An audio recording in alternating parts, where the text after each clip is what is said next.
محترم، قرآن کی آیت مبارکہ ہے کنتم خیر امۃ اخرجت للناس، پوری آیت انہوں نے لکھی ہے، عن المنکر تک لکھا ہے۔ بہرحال پوری آیت کریمہ یہ ہے کہ کنتم خیر امۃ اخرجت للناس تأمرون بالمعروف وتنہون عن المنکر۔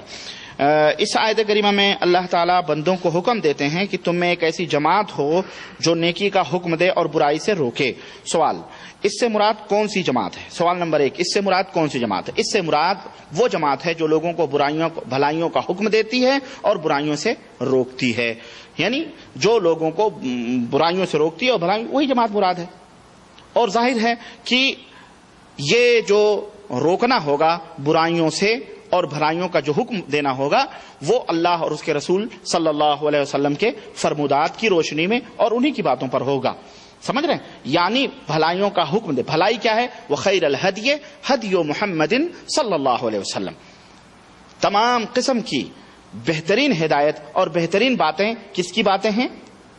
محمد صلی اللہ علیہ وسلم کی باتیں ہیں۔ ان سے بڑھ کے بھی کسی کی بات اچھی نہیں ہو سکتی۔ تو یہ اللہ کے رسول صلی اللہ علیہ وسلم کی باتوں کی روشنی میں لوگوں کو بھلائیوں کا حکم دیتے ہیں، اور جو باتیں اللہ اور اس کے رسول نے منع کی ہیں ان سے روکتے ہیں کہ بھائی یہ شرک نہ کرو، یہ بدعت نہ کرو، یہ خرافات نہ کرو، یہ نہ کرو، یعنی سنتوں کا حکم دیتے ہیں، اللہ کے نبی صلی اللہ علیہ وسلم کی سنتوں کا اور اللہ کے فرمودات کا حکم دیتے ہیں، اور جن چیزوں سے اللہ اور اس کے رسول نے منع کیا ہے ان سے وہ روکنے کا حکم دیتے ہیں، وہ جماعت۔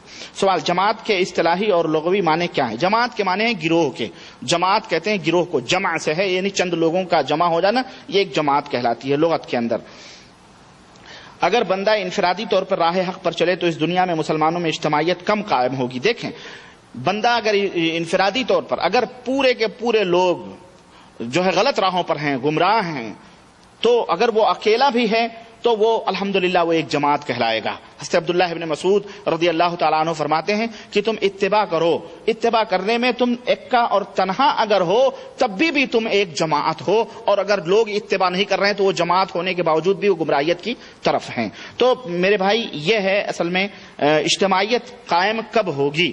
اللہ تبارک و تعالیٰ نے آپ قرآن و سنت کی بنیاد پر اجتماعیت کو قائم کرنے کا حکم دیا ہے، اور ابھی حضرت حذیفہ رضی اللہ تعالیٰ عنہ کے حوالے سے میں نے وہ حدیث بتلائی ہے کہ جو اللہ کے نبی صلی اللہ علیہ وسلم نے فرمایا کہ اگر مسلمانوں کی کوئی جماعت نہ ہو، کوئی ان کا امیر نہ ہو، کتاب و سنت کی روشنی میں جو فیصلہ کرے تو تم تنہا بھی درخت کے جڑ کو پکڑ کے بیٹھے رہو جہاں تک کہ تم کو موت آ جائے۔ تو اجتماعیت قائم کرنا، شرک و بدعت اور خرافات اور ملغوبہ صرف ڈھیر بنا کر کے لوگوں کو، یہ اسلام کے اندر مقصود نہیں ہے کہ آپ علم گلم سب کو ملا کر کے کہیں چلو جی ہم اجتماعیت میں ہیں۔ یہ اجتماعیت نہیں ہے، بلکہ یہ تو گند کی وہ ٹوکری ہے یا تھیلی ہے جس تھیلی کے اندر تم نے گو گلی سب بھرے ہوئے ہیں، اور ایک دن پھٹے گا تو بدبو آئے گی، اور پھٹتے ہیں اس طرح سے۔ اجتماعیت قائم ہوگی قرآن و سنت کی بنیاد پر، جو لوگ جمع ہوں گے وہی وہ جماعت کہلائیں گے، اور ایسی جماعت ہمیشہ قائم رہے گی، اللہ کے نبی صلی اللہ علیہ وسلم نے فرمایا ہے، اور الحمدللہ ہر دور میں وہ جماعت رہی ہے اور آج بھی وہ جماعت قائم ہے اور قیامت تک قائم رہے گی، جو کتاب و سنت کو مضبوطی کے ساتھ تھامے رہیں گے اور اسی کی طرف لوگوں کو بلاتے رہیں گے۔ کسی شخصیت، کسی شہر، کسی ملک، کسی دیش، کسی آدمی یا کسی فلانے شیخ، فلانے بزرگ، فلانے حضرت، فلانے مفتی، ان کی باتوں کو کی طرف وہ دعوت نہیں دیں گے، بلکہ دین اسلام جو اللہ اور اس کے رسول نے دیا ہے اسی کی طرف لوگوں کو بلاتے رہیں گے۔ کیا موجودہ دور میں صحیح عقیدہ کی جماعت بنانا ضروری ہے؟ یعنی موجود ہے، الحمدللہ، آپ کو بنانے کی ضرورت نہیں ہے، الحمدللہ صحیح عقیدہ کے لوگ موجود ہیں اور مسلمان موجود ہیں۔ آپ مملکت سعودیہ عربیہ کے اندر رہتے ہیں، آپ بتائیں یہاں کتنی جماعتیں کام کر رہی ہیں؟ کسی جماعت کا پتہ چلتا ہے؟ یہاں جمعیت تحفیظ القرآن ہے، یہاں جمعیہ خیریہ ہے، یہاں جمعیت فلاح ہے، یعنی ایک امیر، ایک بادشاہ کے تحت لوگ ہیں، امیر المسلمین کے تحت ہیں، اور الحمدللہ کتاب و سنت کی روشنی میں چل رہے ہیں۔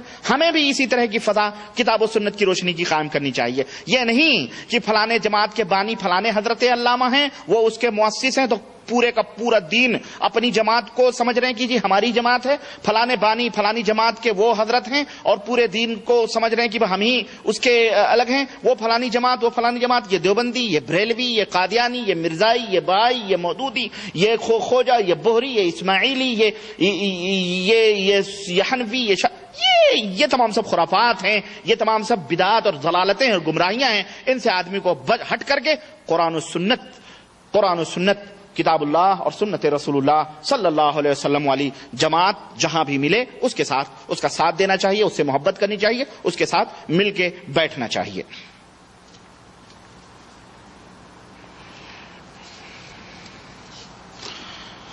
تقریباً 25% ہمارے ملکوں میں علماء حافظ ہیں اور 75% جاہل ہیں۔ جو علماء کہتے ہیں جہلا وہی کرتے ہیں۔ تو سوال یہ ہے کہ جب قرآن ایک ہے، حدیث ایک ہے، تو پھر یہ علماء الگ الگ ایک ہی چیز سے معنی کیسے نکالتے ہیں؟ کیوں شرک اور بدعت کرتے ہیں؟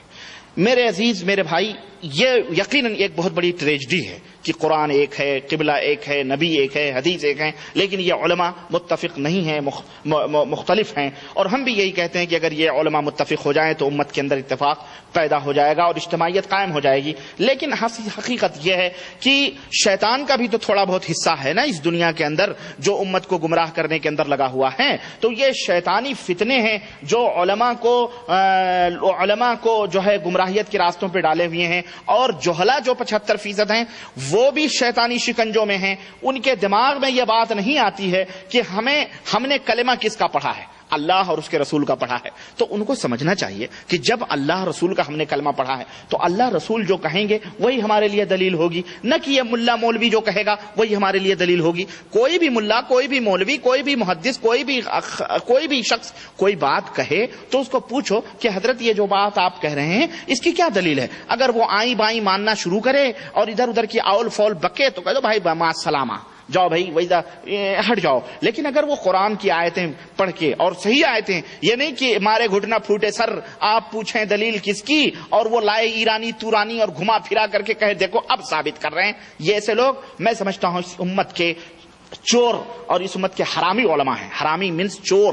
سمجھ رہے ہیں، جو امت کو اس طرح اس پیٹ کے لیے اس جہنم کو بھرنے کے لیے امت کو گمراہیت کے اندر ڈالے ہوئے ہیں اور اپنے پیروں، اپنے بزرگوں، اپنی شخصیتوں کی طرف لوگوں کو دعوت دیتے ہیں۔ اللہ تعالیٰ ایسے علماء کو ہدایت عطا فرمائے۔ یہ اس امت کے برے علماء ہیں جو بستیوں کی طرف اور اپنے بنائے ہوئے خود ساختہ عقیدوں کی طرف لوگوں کو بلاتے ہیں۔ میرے عزیز، میرے دوست، آپ کا ایمان اور عقیدہ سلف کے ایمان اور عقیدے کی طرح ہونا چاہیے۔ اللہ اور اس کے رسول صلی اللہ علیہ وسلم نے جس عقیدے کی دعوت دی ہے اس کی طرف ہونا چاہیے، اور جس عمل اللہ اور اس کے رسول صلی اللہ علیہ وسلم کی سنتوں جیسا انہوں نے عمل کرنے کی دعوت دی ہے اس طرح سے ہونا چاہیے۔ جہاں کہیں بھی شک ہو، کوئی بھی چیز ہو، ایسی چیزوں سے دور رہنا چاہیے۔ تو یہ برے علماء ہیں جو الگ الگ معنی اور مفہوم نکالتے ہیں، اور یہ شرک و بدعت تو ظاہر ہے شیطان کرواتا ہے، اور لوگ بدعت کو بدعت حسنہ اور اچھی بدعت اور بری بدعت کہہ کر کے بھی لوگوں کو گمراہ کرتے ہیں کہ یہ اچھی بدعت ہے، یہ بری بدعت ہے۔ اور اس کے اندر ہر فرقے کے مولوی ہمارے ہندوستان پاکستان میں جو اپنے اندر ہیں اور پتہ ہے آپ کو موجود ہیں، بعض ایسے بھی چالاک مولوی اس دور میں نکلے ہیں۔ میں ایک کیسٹ سن رہا تھا ابھی گاڑی میں، تو اس میں خوب ایک صاحب ہیں بریلویت کے اوپر خوب برس رہے ہیں۔ مجھے حیرت ہوئی، اور وہ دیوبندی مولوی ہیں بہار کے، بہاری بابو، تو بڑے برس رہے ہیں وہ کہ یہ بدعت حسنہ، ارے بدعت حسنہ کوئی بدعت نہیں ہوتی ہے، ساری بدعت بری بدعت ہوتی ہے اور یہ ہوتی۔ میں نے کہا یہ تو عجیب مولوی ہے۔